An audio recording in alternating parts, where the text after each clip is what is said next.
За сайн байцгаана уу. Өнөөдөр бүгдээрээ storyboard хэрхэн гаргах талаар хичээл үзэх болно.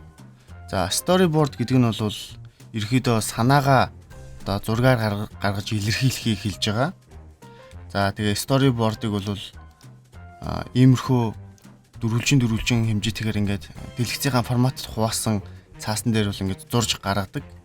За анх бол storyboard-ыг бол ер нь бол дандаа ингээд гараар зурдаг байсан бол одоо ингээд техник хөгжөөд компьютер дээр ингээд дижитал аргаар их зурдаг болсон байгаа. Гэхдээ одоо ч гэсэн иймэрхүү аргаар бас ерөөхдөө бол зурж болно. Хамгийн гол storyboard гаргаж байгаагийн шалтгаан нь одоо болох үйл явдлыг одоо ингээд тодорхой дистаралд оруулан ямар зураг гаргах уу, юу хийх үү гэдгээ ингээд дүрсэлж харахын тулд ерөөхдөө бол storyboard-ыг бол зурдаг. Тийм учраас заавал компьютер дээр ч байна уу, цаасан дээр ч байна уу юун дээр ч хамаагүй ингээд зураад санаагаа гаргаад тэрэндээ ингээд хэрэгцээтэй зүйлсүүдэд бэлдэх, төлөвлөх, цаг хугацааг ингээд тохируулах хэмжлэн байдлаар бол ингээд ашиглахад бол болно.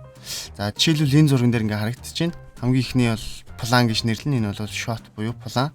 За хамгийн ихний план дээр ингээд энэ дөрвөлжин куб бол ингээд байж хахад дараагийн план дээр ийшээгээ эргэж гин, дараагийн план дээр ийшээ унж гин гэсэн байдлаар бол ингээд зурж энэний үйл явдлыг ингээд харуулсан байна. За дараагийн нэг жишээг харъя. За энэ дээр бол жишээ нэг охин бол ингээд мод налаад ингээд сууж байна. За мод налаа сууж итл охин дээр бол ингээд нохоо ийм нэг жижиг ийлт буюу хутах ингээд барьсан ингээд ирсэн байна. За тэгтэл одоо ингээд план томроод охин хоёулын нэг харуулсан байдлаар ингээд харуулж байна. Охин бол нохоор ингээд хараад.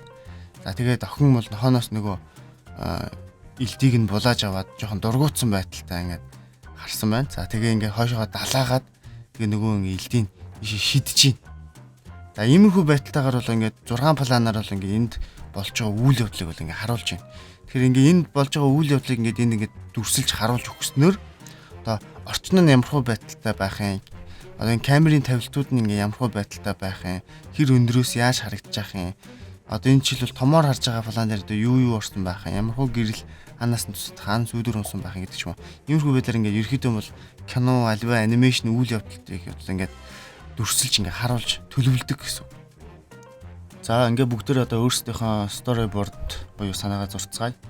За тэрний өмнө бид нар бол тийм анимашнтай ямар нэгэн олон сцентэй юмд хийхгүй учраас зүгээр цаасан дээр нэг үндсэн дүрснийхээ одоо скиц зураг буюу санаагаа гаргаад за тэрнийхэн дагуу After Effects дээр дүрснүүдээ үүсгээд After Effects дээр баг зэрэг хөдөлгөөнүүд тийм одоо өөрсдөө хийгээ явуучвал ерөнхийдөө бол амар байгаа.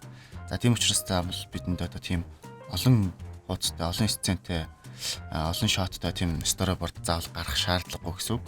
За тэгэхээр бүгдээрээ өөрийнхөө санааныхаа скиц зургийг гаргаж эхлэе. За бид нар амьдрал дээр одоо ингээд байдаг зүйлсийг одоо дүрслэлээр гаргаж ирэх гэж байгаа учраас тэдгээр зүйлс нь ерөөхдөө ямар байсан, ямархуу байвал гоё харагдах юм байна гэдэг байдлыг одоо мөн судалгаа хийж болно. За тэгэхээр бүгдээрээ Google-ийн зургийн хайлтыг гаргаж ирж байгаа neon sign board гэдэг одоо хайж болно. За ингэх юм бол амьдрал дээр байдаг иймэрхүү neon гэрлээр одоо хийсэн одоо sign board буюу ийм гэрлэн самбарууд бол ингээ гарч ирнэ. За тэгээ иймэрхүү самбаруудаас бид мөн санаа авч байгаа дуурайгаа төстөө өөрсдийнхөө бол ингээд хийж болох юм аа. За жишээлбэл энэ байж байна. Тэгээ night cinema за гэх мэтчлэн иймэрхүү байдлаар. За эндээс ингээ та нар ингээ санаа аваад ямар нэгэн гоё санаагаа олоод өөрсдийнхөө хэлбэрт оруулаад бас хийгээрэй. За ерөнхийдөө бол та бүхэн манай логог мэдэх бах. За би бол ийм хөнгөн тусаархан санаа гаргалаа. За энэ нь одоо яах юм бэ гэхэлэр эхлээд энэ дүрс гарч ирээд дараа нь энэ дүрс нь гарч ирээд дараа нь энэ тэгээд энэ ингээд анимчих байдлаар ингээд харагдах тиймэрхүү анимашн хийнэ гэж одоо төсөөлж одоо гаргалаа. За энийг бол одоо бүгдээрээ file save as гэд хадгалаад энийг зургаар хадгалчихна.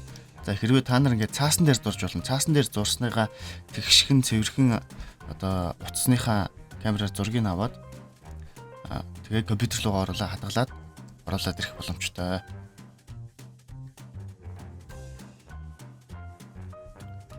За ингээ ерөнхийдөө бол бид ингээ санаагаа гаргаж байна гэсэн. За ингээ дараагийн хичээлээр бүгдээрээ энэ санаагаа After Effects-ээр хэрхэн оруулж ирж зурх талаар үзэх болно.